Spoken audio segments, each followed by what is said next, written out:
welcome back to my channel. My name is Zoe. This feels ridiculous to say. The intro sucks. Hi, welcome to a really casual video where I'm basically just gonna go through some of my sample books. These are all sample books, these are all samples. So I'm a student in fibers, which is basically kind of textile arts and stuff like that. And so we make a lot of samples. Every binder is usually a different class or a different term, and then same for the boxes. So there's a lot, and there's a lot of different techniques. So I have felting, I have weaving, I have like different screen printings, I have like dyeing, natural dyeing. There's a lot to cover. I don't think I'm gonna have time to go through all of this, but I'll choose the best ones. If you're wondering about the lighting, winter is starting and it's really upsetting because it's only 4:30. So, but yeah, let's get into it.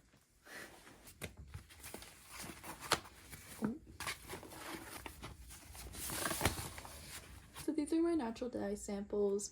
They're done so you kind of can see I've written what natural dye material it is and then each fabric. So as you kind of go through, I've got mercerized cotton with no mordant, mercerized cotton with alum acetate, which is what's used for usually plant fibers. I've got cotton with soy milk, which is this, because you can also use soy milk as a mordant. Then you have linen with no mordant, linen with alum acetate. Then you have silk, habitai, but just silk with no mordant, silk with alum and cream of tartar. Because cream of tartar, weirdly enough, is really great for animal fibers. And then you have wool flannel, no mordant, wool, alum, and cream of tartar. So I did this in a print and dye class. It was like the first thing we did in this semester. So yeah, you have the different shades that you can get with madder. And then, oh, I forgot, this is the mordant. This is like, you can use iron as a modifier. So this is like post-mordant, and then this is with like an alkaline solution as a modifier. So I have madder, I have cochineal. You can see it's really funny. Certain things like cochineal won't take at all without a mordant when it comes to plant fibers. So that's what that's why it's completely white there. Got logwood. My cat is trying to get out. Yeah, so this is logwood. It's a really deep like navy blue. I don't know how it's turning up on camera. Probably not great. I wonder if I don't know if that's better or worse. We'll try this for a bit. Iron, this you can get a black, which is really difficult to get a black color in natural dye. So good tip.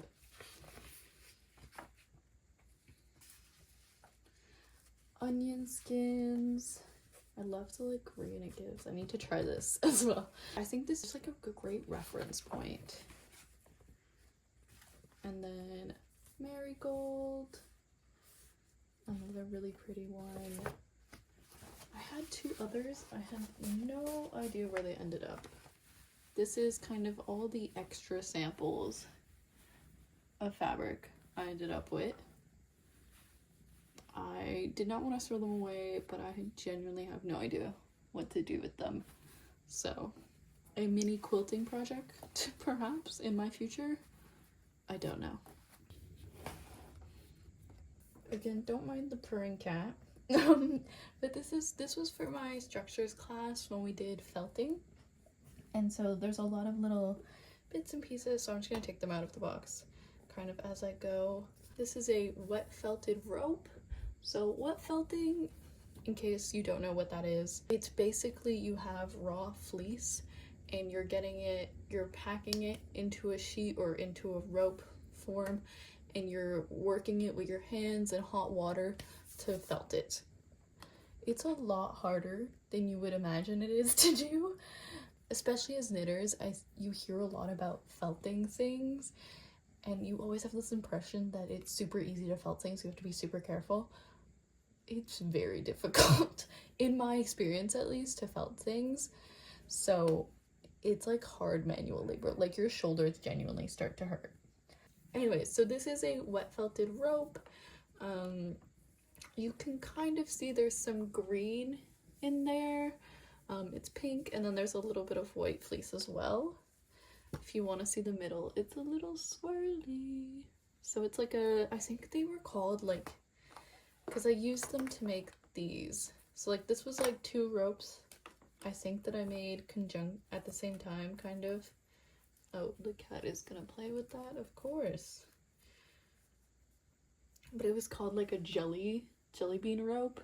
So you've got kind of a, I'm not sure why it's jelly, or it was just like a jelly roll, like it kind of looks like some sort of candy. So there we go. We also made that from there. Okay, this is gonna be a little nightmarish. Little baby, you have to get out. You cannot be in here. And then here I have it's a little baby felted ball, but this is, I think this was mostly scraps that I used, and it was done in the washing machine. So using like old tights, you kind of pre-pack this ball, and then you put it in the washing machine and then put it in the dryer. And this packs out a lot. So it was I put a lot of fleece in, and it really got quite small. We have this, which, what is this? Inlay using wet felted pre-felts. So basically I pre-felted the white piece, cut out little circles in the shapes, and then felted that onto this pink fleece. So that's kind of fun. Okay, so this is inlay and applique using the same technique where you pre-felt something. Is it kind of ugly? Yes it is, but you kind of have the reverse on the other side, so that's fun. This is wet felting over an object. It totally looks like a little nipple. So it was made over like a little ceramic strawberry, I think.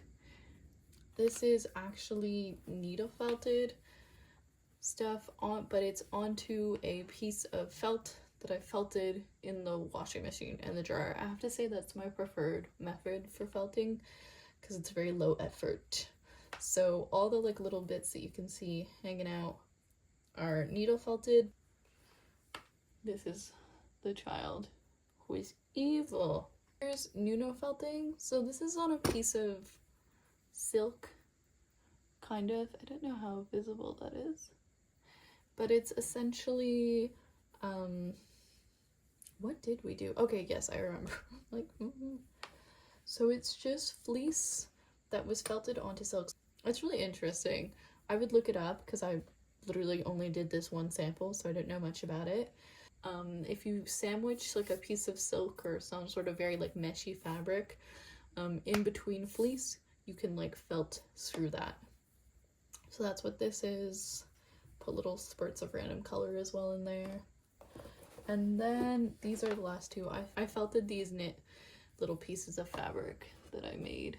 So we have a strawberry. This is my own pattern, and also my own hand spun yarn, which I think is, this was when I was making really bad hand spun yarn. So this is what I did with it because I felt like it would be interesting. So we have this, and then, oh, there's more actually as well. And then we have this kind of like almost gingham one, and this is brushed out at the bottom, which I think you can kind of see.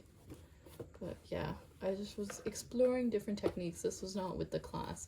And yeah, it's honestly, again, it's felted in the washing machine. It's the best way to do stuff. I say washing machine, I just put them in the dryer. And then this is like different stages of felting as you kind of go along, patting down. Then you have rolling it up in a towel and like rolling it back and forth on a table. This is washboarding, and then this is throwing it, where you smack it around. And then I think this is like the rest of it. But yeah, those are my felting samples. I'm gonna pack them all down again.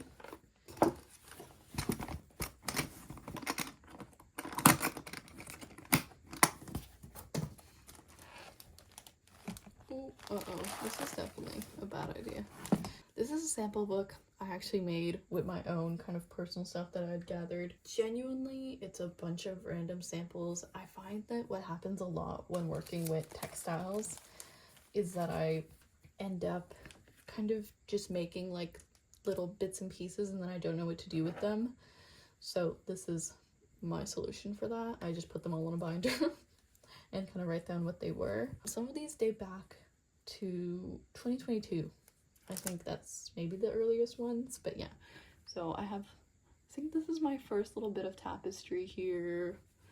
Very trial and error. I was just doing kind of random stuff, different yarns, all that. I'm not gonna go through all of these, I'm not gonna lie. Some of these are also just like incredibly boring. So, oh, here's a little beaded strawberry. Or, well, it's embroidered and then there's little beads sewed on. This is a very poorly constructed, like, tapestry with all my sewing scraps that I kind of used as weft. So that's something very experimental. It's a like little macrame piece. And then this is just kind of a knitting sampler. This for another time. This is kind of fun. This is a swatch I made with just literally Dollarama kind of cord. Jute rope, if you will. You can kind of see little strawberries. This is another tapestry. This one I did actually make for another structure class. But yeah, there's lots of little techniques. There's a little hole in there. Night has officially hit. So here you go. This is the back of it. That's horrifying. We're gonna put that away. I made this in, I don't even know. I believe it was 2022-ish. It's a little kind of teapot made with applique and then just kind of a straight stitch around. I don't even know what stitch that is, which is kind of embarrassing, but yeah. More strawberries. The strawberries is really a very common theme that you're gonna see a lot. This, I don't even know what that is. I've got this kind of like little napkin piece. It's on a handkerchief that was naturally dyed with maybe riverbank grapes. I don't remember is what I wrote on the card. And then some soy milk here so that they would be like more emphasized, and then I stitched into it. This is fun. We will skip this. Oh, so this is another kind of embroidery piece. So it's again made on a handkerchief that I folded so that it would fit. Also naturally dyed. I couldn't remember what with, probably riverbank grapes. And it's just, again, same like weird little stitches. And then just like fabric scraps. I was very into kind of teacups and teapots at the time. So it was something that I was drawing a lot of and making a lot of them. So it's a giant embroidery stitching sampler. And then each color obviously represents a different stitch, and I've identified that all. I've put all the strings next to what stitch they are. And again, this is like some sort of secondhand hanky placemat situation. This is a crochet shape-ish. It was my first time crocheting, so it was very like just sporadic. And then we have a felting machine at school. It's basically a sewing machine with a felting needle, and it's free motion, and so that's what I was messing around with. I believe I was going into this side, and then this is like what the opposite was looking like. Then this is a sampler I actually made for a project I was doing. I will put an actual image of what it was. This was like some sort of secondhand crochet little thing. I don't even know what they are. You find a lot of them though if you search a lot. But then I went back in weight yarn and kind of modified it and stitched into it. That'll be it for this binder. I know I didn't go through everything, but honestly, it's gonna be boring otherwise. I might have saved the best for last, I'm not even gonna lie to you. These are all my weaving samples. So these were all done on floor looms. There was about 9 of them that we had warps on, and we kind of just rotated through. And it was kind of like a sample collection, so you had a theme. My idea was basically working with scrap yarn and trying to fit that into different woven structures, essentially. And each loom was like a different either material or like technique, or both. So this is this one. This is skipped dense, so this is what you can kind of see in the middle here.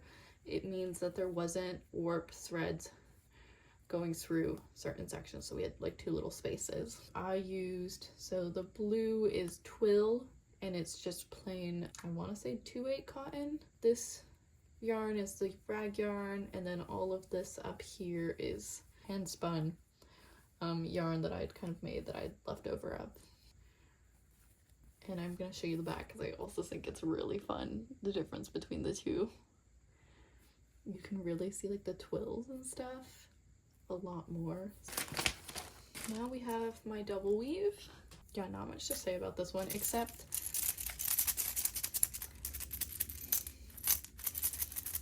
so yeah, it's stuffed with buttons. The buttons I stuffed in here were used during an indigo vat, so I like clamped them around fabric, so they're kind of tinted blue already, or they're just like random buttons I had. And then yeah, this is the scrap yarn, is right here. And this little bit is stuffed with, I think, just a bunch of threads, like scrap threads. This is my favorite one. She's absolutely magical. This is again, so the brown and the little like pinky purple is rag yarn that I made. The brown is like a silk camisole that I'd found at the thrift store that I made into rag yarn. And this is like, actually, if you saw my last video, you've seen this sample. But yeah, so this is just like that rag yarn that I made in the video. And then this is like a little scrap thread yarn that I had. This is monk's cloth. This is actually what I did my final project using as well. I think I'll probably make maybe a little bit of a video about that, but yeah, you can definitely, like, if you subscribe, you'll see more of this kind of technique. And this was like my favorite one, and I think it's the most successful with the rag yarn, or I like how it works with the rag yarn.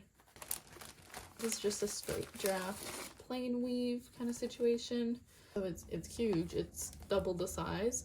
It's also seine twine is the warp thread. This is kind of a tapestry technique that I did right here, and it's just combed down or beat down really hard. And then all of this is denim, which is really nice, interlocked with different like threads as well. This is honeycomb. Oh, that's the back of it. Pink that you're seeing here is the same hand spun yarn, just used differently. And then the like pinky purple again is the rag yarn. I love that rag yarn so much. And as well, I do finish pretty much, I think, all of these samples with a hem stitch, which is what you can kind of see here. This is an inverted hem stitch, which is not a fancy hem stitch, it just means that I did it the wrong way. I think everyone's complaint about this warp especially was how stark white it was, so I didn't really love how my sample came out, and I'm pretty sure a lot of people were also complaining. This is another favorite in my mind, at least. This is waffle weave. Again, I just think it's so, like, there's so much depth in there. It's almost like it feels stretchy. So it's the purple and pink rag yarn, the brown rag yarn, and then the hand spun.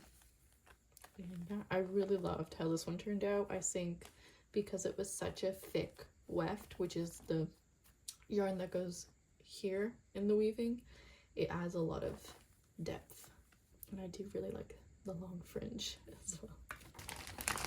This is the differential shrink warp weft strips, which is just a fancy way of saying I don't know how evident it will be on camera, but this is a cotton. There's like cotton threads, and then there's wool threads, cotton, wool, so on and so forth. And yeah, and I did full slash felt line, which just means I threw it in the wash. The navy blue yarn that goes across is a cotton, and then the light pink is, I believe, an alpaca wool situation from my own stash. So I was hoping it would shrink more, but I didn't really. I don't know, it's very fuzzy and it feels very worn, which is nice, but it didn't. I thought it would be like a very big, like, drastic shift, but there was not. And yeah, and this little middle bit, it's just some more little hand spun scraps that I had. If you saw my last video, it's that yarn into weaving. And then last but not least, this is a Blocks warp face reps, which basically means the part that you're seeing the most is the warp. Don't ask me how. I don't really understand this one. Again, not one that I love just because of the colors. It's just, yeah, it's very like beige. But I was using the pink that you see in the weft is a kind of linen cotton, I believe, and then these very, very chunky wool yarn. And again, this is another one that I felt it, and I do feel like this one is kind of gave me the effect that I wanted the other one to give me with the wool. So it really like tightens it in, which I like. And yeah, that's gonna be it for my sample books. I feel like I've talked for long enough. My throat is starting to hurt. If you enjoyed this video, I'm gonna be posting more about like my final projects and just other things, so stick around. I'm trying to be very consistent, so we'll see. Anyways, thank you for watching.